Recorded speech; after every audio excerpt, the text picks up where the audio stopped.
வணக்கம். மதிமுகம் செய்திகள். இன்றைய முக்கிய நிகழ்வுகளை பார்ப்பதற்கு முன்பாக தலைப்புச் செய்திகளை பார்க்கலாம். திமுக கூட்டணியில் முதல் முறையாக இணைந்தது தேமுதிக. தொண்டர்கள் விருப்பப்படி திமுக கூட்டணியில் இணைந்துள்ளதாக பிரேமலதா விஜயகாந்த் பேட்டி.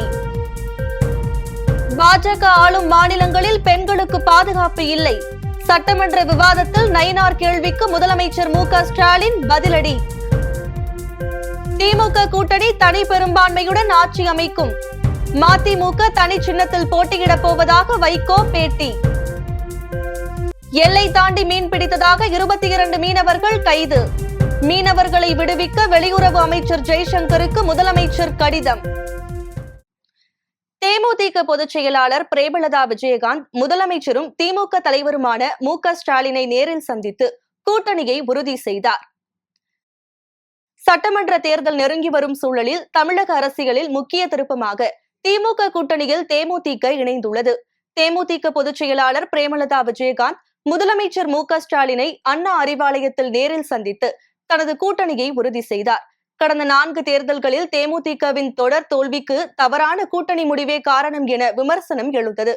4 தேர்தல்களில் தேமுதிகவினர் ஒருவர் கூட வெற்றி பெறாத நிலையில் வரும் தேர்தலில் சரியான கூட்டணி முடிவெடுக்க கட்சியினர் வலியுறுத்தினர். திமுக கூட்டணியில் இணைய 50க்கும் மேற்பட்ட தேமுதிக மாவட்ட செயலாளர்கள் விருப்பம் தெரிவித்தனர். வெற்றி வாய்ப்பு உள்ள கூட்டணி என்பதால் திமுக கூட்டணியில் இணைந்துள்ளதாக தேமுதிக நிர்வாகிகள் தெரிவித்தனர்.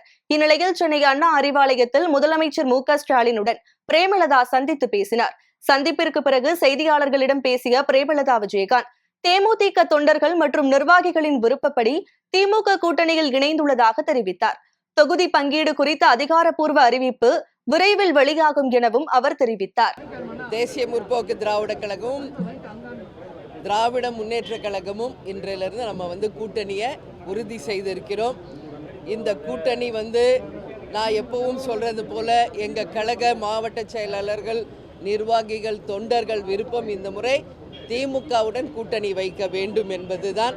அந்த வகையில் எங்கள் கழகத்தை சேர்ந்தவர்கள் விரும்பிய இந்த கூட்டணியை கேப்டன் இல்லாத இந்த நேரத்தில் அமைஞ்சிருக்கிறது. கேப்டன் 2016 இந்த கூட்டணி அமைய வேண்டியது. கலைஞரையா பழம் நழுவி பாலில் விழுப்போகுதுன்னு சொன்னார். ஆனால் 10 வருஷம் கழிஞ்சு தாமதமாக இன்றைக்கு இந்த கூட்டணி உறுதியாகி இருக்கிறது என்பதை இந்த நேரத்தில் நான் மகிழ்ச்சியோடு தெரிவித்துக் கொள்கிறேன். நான் சொல்கிறேன்னா இன்னைக்கு திமுகவுடன் தேமுதிக முதல் முறையாக நாங்கள் கூட்டணி அமைத்திருக்கிறோம். இது ஒட்டுமொத்த தமிழக மக்களும் சரி, 2 கழகத்தை சேர்ந்தவர்களும் கூட்டணி கட்சியை சேர்ந்த அனைவரும் மிக சந்தோஷத்தோடு இந்த கூட்டணியை வரவேற்றிருக்காங்க. அதனால் இந்த கூட்டணி 200+ பெற்று வெற்றி பெற்று அமோக வெற்றி பெறும் என்பதை இந்த நேரத்தில் நான் உறுதியாக சொல்கிறேன். விரிவான செய்திகள். சட்டமன்றத்தில் நடைபெற்ற விவாதத்தில் தமிழ்நாட்டில் பெண்கள் பாதுகாப்பு சிறப்பாக உள்ளதாக ஒன்றிய அரசின் தரவுகளை குறிப்பிட்டு முதலமைச்சர் மு.க.ஸ்டாலின் நயினார் நாகேந்திரன் கேள்விக்கு பதிலடி கொடுத்துள்ளார். தமிழக சட்டமன்றத்தில் தாக்கல் செய்யப்பட்ட இடைக்கால நிதிநிலை அறிக்கை மீதான விவாதத்தில் பங்கேற்று பேசிய பாஜக சட்டமன்ற தலைவர் நயினார் நாகேந்திரன் நீட் தேர்வு ரத்தை ஏன் நிறைவேற்றவில்லை என கேள்வி எழுப்பினார். இதற்கு பதிலளித்து பேசிய முதலமைச்சர் அதிகாரம் பயன்படுத்தி நீட் தேர்வு விலக்கு அளிக்க நீங்கள் முன் வருவீர்களா என்று கேள்வி எழுப்பினார். இதனைத் தொடர்ந்து பேசிய நயினார் நாகேந்திரன் தமிழகத்தில் பெண்களுக்கான குற்றம் 5% அதிகரித்துள்ளது என பேசினார். இதற்கு பதிலளித்து பேசிய முதலமைச்சர் மு.க.ஸ்டாலின் மணிப்பூர் கணக்கு சேர்த்து சொன்னால் நன்றாக இருக்கும் என பதிலடி கொடுத்தார். இந்தியாவில் தமிழகத்தில்தான் பெண்களுக்கான பாதுகாப்பும் குழந்தைகள் பாதுகாப்பும் சிறப்பாக உள்ளது என்றும் ஒன்றிய அரசு தெரிவித்துள்ளதாகவும் அவர் குறிப்பிட்டு பேசினார். பாஜக ஆளும் மாநிலங்களில் பாதுகாப்பற்ற சூழல் உள்ளதாக குறிப்பிட்ட முதலமைச்சர் அதற்கான தரவுகளை விளக்க தயாராக உள்ளதாகவும் கூறினார். இதனைத் தொடர்ந்து பேசிய நயினார் நாகேந்திரன் தேர்தலுக்காக மகளிர் உரிமை தொகை 5000 வழங்கப்பட்டதாக விவாதம் செய்தார். இதனைத் தொடர்ந்து பேசிய முதலமைச்சர் பாஜக 5 லட்சம் போடுகிறோம் என்று கூறியதே அது என்ன ஆனது என்று கேள்வி எழுப்பினார். அவருடைய இந்த பதிலை கேட்டு திமுக உறுப்பினர்கள் ஆரவாரம் செய்துள்ளனர். தொடர் விவாதத்தால் சட்டமன்றத்தில் சிறிது நேரம் பரபரப்பு ஏற்பட்டது. இதற்கிடையே இனி ஒவ்வொரு ஆண்டும் மகளிருக்கு கோடைக்கால சிறப்பு தொகையாக 2000 வழங்கப்படும் என்று அமைச்சர் கீதா ஜீவன் அறிவித்துள்ளார். சட்டப்பேரவையில் எதிர்க்கட்சித் தலைவர் EPS கேள்விக்கு பதிலளித்த அமைச்சர் கீதா ஜீவன் இவ்வாறு தெரிவித்தார். தேமுதிக இணைந்திருப்பது திமுக கூட்டணியை பலப்படுத்தியுள்ளதாக வைகோ தெரிவித்துள்ளார். சட்டப்பேரவை தேர்தலில் திடீர் திருப்பமாக திமுக கூட்டணியில் தேமுதிக இணைந்திருக்கும் நிலையில் மதுரையில் இன்று செய்தியாளர்களை சந்தித்த மதிமுக பொதுச் செயலாளர் வைகோ வரும் சட்டப்பேரவை தேர்தலில் திமுக கூட்டணியில் தேமுதிக இணைந்திருப்பது இனிப்பான செய்தி என கூறினார். மேலும் வரும் தேர்தலில் திமுக கூட்டணி தனி பெரும்பான்மையுடன் ஆட்சி அமைக்கும் என்றும் மதிமுக இந்த முறை தனி சின்னத்தில்தான் போட்டியிடும் எனவும் உறுதிப்படுத்தினார். தேமுதிக இணைந்திருப்பது திமுக கூட்டணியை பலப்படுத்தியுள்ளதாக அவர் தெரிவித்தார். மிகுந்த மகிழ்ச்சி. தேசிய முற்போக்கு திராவிட கழகம் திராவிட முன்னேற்ற கழகத்தின் தலைமையிலான கூட்டணியில் இணைந்து விட்டது என்ற செய்தி தித்திப்பான செய்தி. மகிழ்ச்சியோடு நாங்கள் வரவேற்கிறோம். வலுவாக ஏற்கனவே இருந்த திமுக தலைமையிலான மதச்சார்பற்ற முற்போக்கு கூட்டணி இதன் மூலம் இன்னும் வலுவை பெறும். எனவே தேர்தல் வெற்றி என்பது ஏற்கனவே தீர்மானிக்கப்பட்டு விட்டது என்று நான் கூறி வந்தேன். இந்த தேமுதிக சேர்ந்ததும் இங்கே கூட்டணி மேலும் மேலும் பலப்பட்டு கொண்டிருக்கிறது. அங்கே கலகலத்துக் கொண்டிருக்கிறது, அங்கே எதிர்த்தரப்பிலே என்பது என்னுடைய கருத்து. இலங்கை கடற்படையினரால் கைது செய்யப்பட்ட மீனவர்களை விடுவிக்க நடவடிக்கை எடுக்க வலியுறுத்தி வெளியுறவுத்துறை அமைச்சர் ஜெய்சங்கருக்கு முதலமைச்சர் மு.க.ஸ்டாலின் கடிதம் எழுதியுள்ளார். ராமநாதபுரம் மாவட்டம் ராமேஸ்வரம் மற்றும் மண்டபம் பகுதியைச் சேர்ந்த 22 மீனவர்கள் 4 படகுகளில் மீன்பிடிக்க கடலுக்குள் சென்றுள்ளனர். கச்சத்தீவு அருகே மீன்பிடித்துக் கொண்டிருந்த போது அங்கு வந்த இலங்கை கடற்படையினர் அவர்களை எல்லை தாண்டி மீன்பிடித்ததாக கைது செய்தனர். மேலும் அவர்களது விசைப்படகுகளையும் பறிமுதல் செய்துள்ளனர்.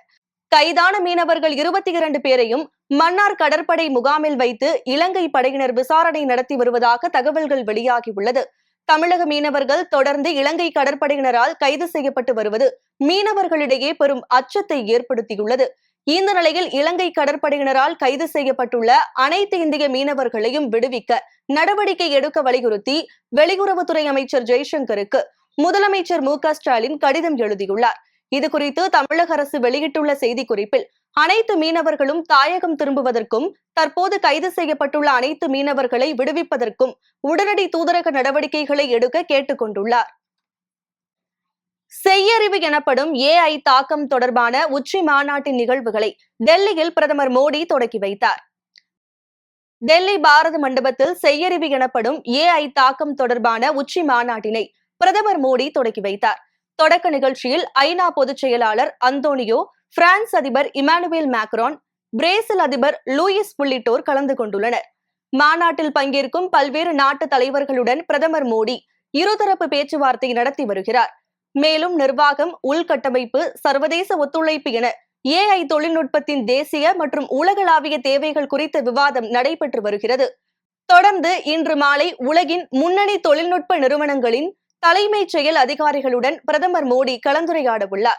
மக்கள், பூமி மற்றும் முன்னேற்றம் ஆகிய 3 கொள்கைகளை அடிப்படையாக கொண்டு நடைபெறும் இந்த மாநாட்டில் 20 நாடுகளின் தலைவர்கள், 60 அமைச்சர்கள் உட்பட பல்வேறு நாடுகளைச் சேர்ந்த 100க்கும் மேற்பட்ட அரசு பிரதிநிதிகள் பங்கேற்றுள்ளனர்.